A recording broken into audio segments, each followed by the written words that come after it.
नमस्ते, नमस्कार। ठीक है, तो शुरू करते हैं हम अपनी क्लास। तो आज हम लोगों को पढ़ना है, आज हम करने वाले हैं मुहावरे। मुहावरे का अभी तक हमने 3 सेट कर लिए थे, आज हमें चौथा सेट करना है। ठीक है, तो यहाँ पे आज हम चौथा सेट करने वाले हैं। तो जल्दी से मेरे साथ आप लोगों को यहाँ पे पढ़ना है, ध्यान दीजिएगा। यहाँ पर पहला यहाँ पे मुहावरा दिया हुआ है गोली मारना। गोली मारने का भावार्थ होगा उपेक्षा पूर्वक त्याग देना। कहने का मतलब है, जैसे हम कहते हैं अरे छोड़ो गोली मारो यार, तो गोली मारने का मतलब ये नहीं है कि उठा के बंदूक और मार दी गोली, ये कहना नहीं है। इसका कहने का मतलब है कि उसको अनदेखा कर दो। ठीक है, अनदेखा कर दो, इग्नोर कर दो उसको। तो गोली मारने का यहाँ पे भावार्थ हो जाएगा उपेक्षा पूर्वक त्याग देना, छोड़ देना, जाने दो, हटाओ, है ना। आगे शब्द आता है दूसरा, गंगा लाभ होना। गंगा लाभ होने का भावार्थ हो जाता है अप्रत्याशित लाभ होना। अप्रत्याशित का मतलब होता है जिसकी आशा न की गई हो, यानी हमने उसकी आशा नहीं की थी, उसकी उम्मीद नहीं की थी, लेकिन फिर भी हमें वो मिल जाए, वो चीज प्राप्त हो जाए, तब हम कहते हैं कि अरे ये तो गंगा लाभ हो गया, यानी ये तो गंगा लाभ हो गया। उस समय हम वाक्य प्रयोग करते हैं मुहावरे का। ठीक है, दूसरा पॉइंट आता है, अगला पॉइंट है घर पर गंगा आना। घर पर गंगा आने का भावार्थ क्या हो जाएगा? मनचाही वस्तु का मिलना। जैसे मान लीजिए आपने अपने मन में कोई ख्वाहिश की हुई थी और कि मुझे ये चीज़ चाहिए, लेकिन आप ले नहीं पा रहे थे, किसी कारण से, कोई रीज़न हो सकता है, और फिर अचानक से आपको किसी ने वो गिफ्ट कर दिया, तो आपकी मनचाही वस्तु आपको मिल गई। तो आप तब कहेंगे कि अरे ये तो घर पर ही गंगा आ गई। तो उस समय कहते हैं घर पर गंगा आना, मुहावरे का प्रयोग करते हैं। ठीक है, आगे शब्द आता है हमारा घुटने टेक देना। घुटने टेक देने का अर्थ हो जाता है हार मानना, हार मान लेना। जब कहते हैं कि जैसे कोई व्यक्ति हार मान लेता है तो कहते हैं अरे उसने तो घुटने टेक दिए। ठीक है, तो घुटने टेकने का भाव हो जाएगा हार मान लेना। या जैसे हम कहते हैं कि मैंने बहुत मेहनत की, बहुत पढ़ाई की, लेकिन मैं सफल नहीं हो पाया और अब तो मैंने घुटने टेक दिए, मतलब कि अब मैंने हार मान ली। तो घुटने टेक देने का मतलब हो जाएगा हार मान लेना। आगे शब्द आता है ठिकाने लगाना। अब ये तो आपने सुना होगा, बहुत बोलते हैं ठिकाने लगाना। ठिकाने लगाने का मतलब होता है बिल्कुल समाप्त कर देना, या कहें कि पूरी तरह से गायब कर देना, या कहें कि सबूत मिटा देना एक तरह से। तो ठिकाने लगा देना, तो कहते हैं ना कि अरे इस चीज को तुम ठिकाने लगा दो, मतलब वहां से गायब कर देना। ठीक है, उस जगह से गायब कर देना, उस जगह से पूरा उसको समाप्त कर देना, तो क्या हो जाता है? ठिकाने लगा देना। ठीक है, आगे आता है ठन गोपाल। ठन गोपाल का भावार्थ हो जाता है कंगाल होना। ठीक है, जैसे कोई कंगाल हो गया है तो कहते हैं अरे वह तो ठन गोपाल है। या कोई मान लो आपसे कह रहा है कि भाई मुझे 100 रुपए दे दो या 1000 रुपए दे दो, तो आप कहते हैं अरे भाई मुझसे क्या मांगता है, मैं तो खुद ही ठन गोपाल हूँ, मतलब क्या? कंगाल होना। ठीक है, तो ठन गोपाल होना मतलब कंगाल होना हो जाएगा। अब आगे शब्द आता है तबीयत भर लेना। शब्द दिया है तबीयत भर लेना का भावार्थ हो जाएगा पूरी तसल्ली कर लेना।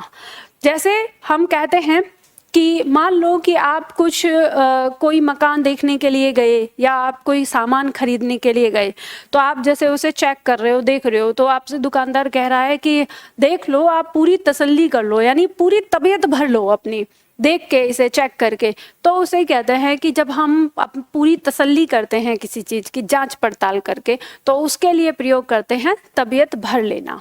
ठीक है, आगे आता है शब्द हमारा थाली का बैंगन। थाली का बैंगन होना। थाली का बैंगन होने का मतलब होता है सिद्धांतहीन व्यक्ति। ठीक है, सिद्धांतहीन व्यक्ति या अवसरवादी व्यक्ति।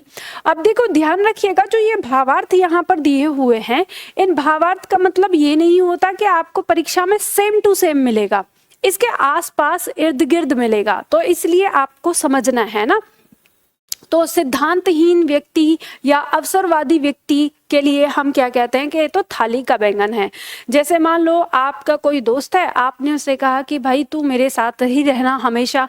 अब आपके पास थोड़ी सी परेशानी आई और किसी जो आपका दुश्मन है उसके पास अच्छी चीज़ है तो वो जाके उससे मिल गया।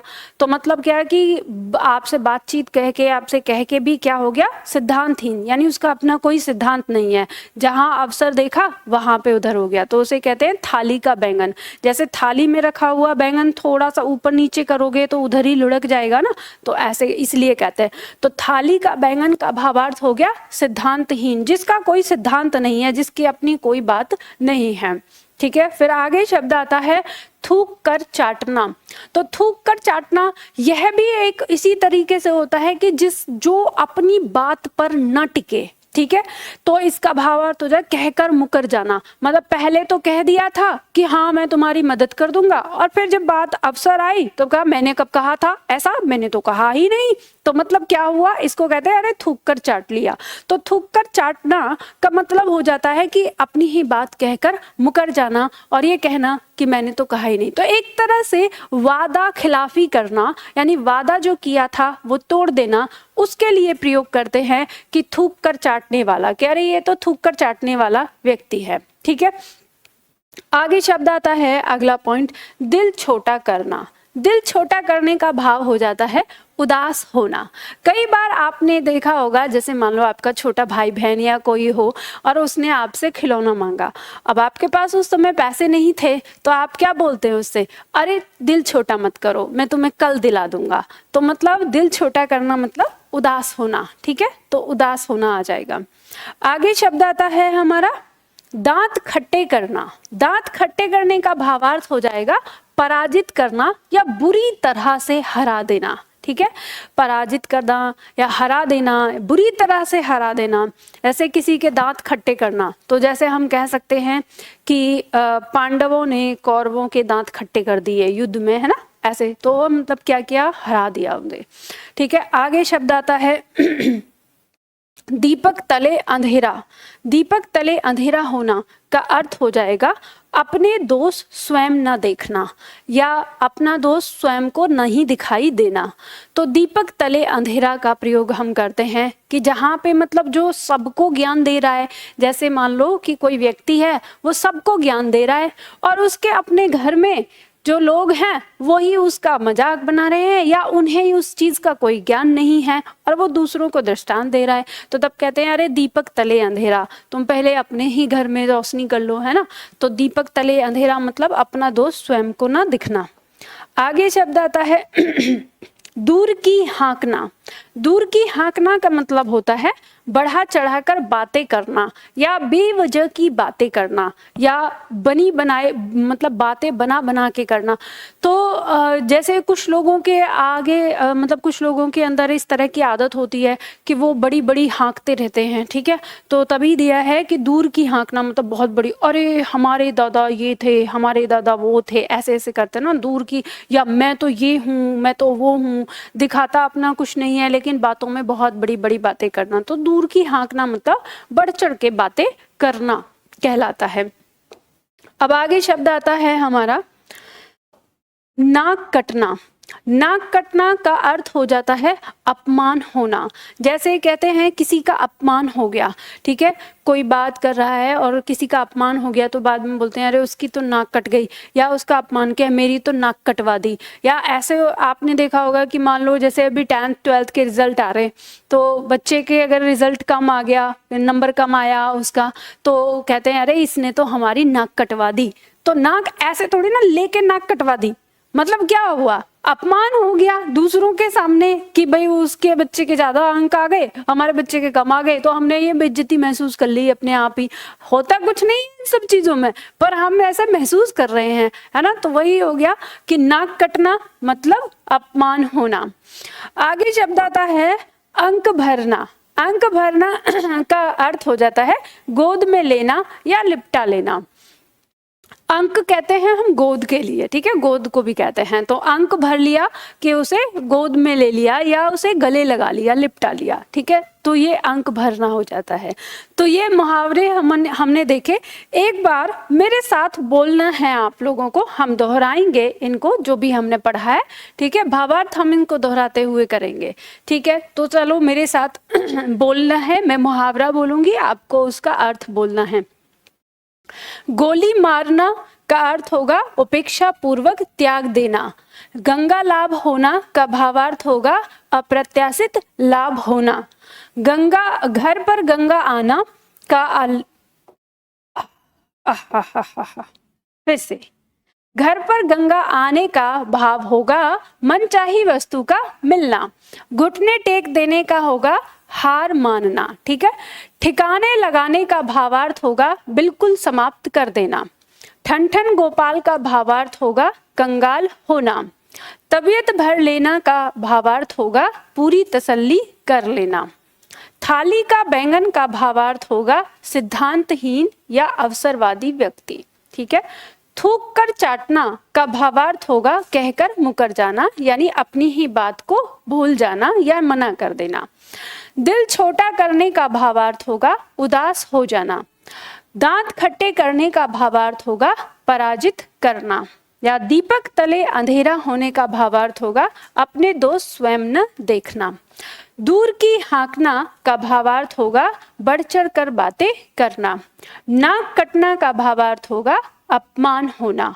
और अंक भरने का भावार्थ होगा गोद में लेना या लिपटा लेना, ठीक है। तो इस तरह से हम मुहावरे यहाँ पे करते हैं। बात समझ में आ गई आप लोगों को? ठीक है मैम, एनसीईआरटी की बुक पढ़ना सही रहेगा क्या 9 से 12 तक वाली? बेटा देखो, हिंदी के लिए अगर आप बात करोगे तो हिंदी के लिए एनसीईआरटी में बहुत ज़्यादा पूरा व्याकरण नहीं आता आपकी परीक्षा के हिसाब से, ठीक है। बाकी और विषय के लिए जैसे जीएस वगैरह है उन सब के लिए आप पढ़ सकते हो, लेकिन हिंदी व्याकरण की अगर हम बात करेंगे तो एनसीईआरटी में पूरा नहीं दिया हुआ है। 9th 10th 11th 12th में तो छोटा छोटा करके दिया होता है, पूरा व्याकरण भी एक जगह नहीं दिया हुआ है। 9th में थोड़ा सा है, 10th में थोड़ा सा है, 11th में थोड़ा सा है, 12th में थोड़ा सा है, इतना थोड़ा थोड़ा थोड़ा थोड़ा करके ऐसे देते हैं जैसे तब बड़े बच्चे जो हैं वो पढ़ ही नहीं पाएंगे।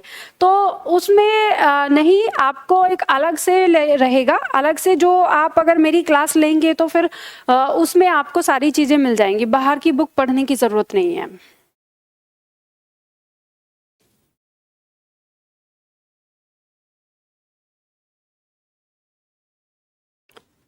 मैम हम हिंदी ग्रामर का बैच लिया हूँ। आप ऐसे बोलते हो, मैं आपकी भाषा में बोलूँगी ना तो अजीब लगता है मुझे। प्रिपरेशन कर रहा हूँ प्रैक्टिस के लिए, टाइम बताएं स्पेशल। देखो बेटा, प्रैक्टिस के लिए मैं क्या टाइम बताऊंगी, ये तो आपको सुनिश्चित करना है। मुझे तो ये भी नहीं पता है कि आपकी दिनचर्या क्या है ना। तो ऐसे अगर आप किसी टीचर से पूछोगे तो टीचर क्या बता सकता है, ये तो आपको डिसाइड करना है ना। आपको सुनिश्चित करना है कि किस तरह से आपको पढ़ना है। तो आप अपने हिसाब से जैसे जो आपको टाइम लगे, जो उचित लगे वो आप बताओ, ठीक है। ह्रास व ह्नास, बेटा ये ह्नास जो आप शब्द लिख रहे हो ये क्या है? ये तो शब्द है, देखो 2 शब्द होते हैं। हम जब आप बात कर रहे हैं, कह रहे हैं कि ये कौन सा शब्द है, ये है ह्रास। इस शब्द का अर्थ होता है घटना, ठीक है, कम होना धीरे धीरे। लेकिन आप कह रहे हैं हिनास, तो ये हिनास शब्द क्या है? ये हिनास नहीं है। अगर ऐसा कहीं देखा होगा तो ये हिरास कोई गलती से ना बना दिया होगा, ऐसे आजकल करते हैं जिनको पता नहीं होता है। तो ये देखो, इसको हम देखेंगे तो इसका मतलब क्या है, आधा ह है और र है, ठीक है, ऐसे इसमें। और इसको हम देखेंगे तो इसका आधा ह है और ये न है, तो ये न आ रहा है। तो ये शब्द जो है ना, ये शब्द है हिरास। हिनास शब्द तो मैंने आज तक नहीं देखा, ठीक है, तो ये चीज ध्यान रखना। मैम संयुक्त क्रिया के भेद पर एक वीडियो अपलोड कीजिए। बेटा ठीक है, कर दूंगी, मैं एक वीडियो बना दूंगी, ठीक। चलो, तो आप लोगों ने यहाँ पे देखा,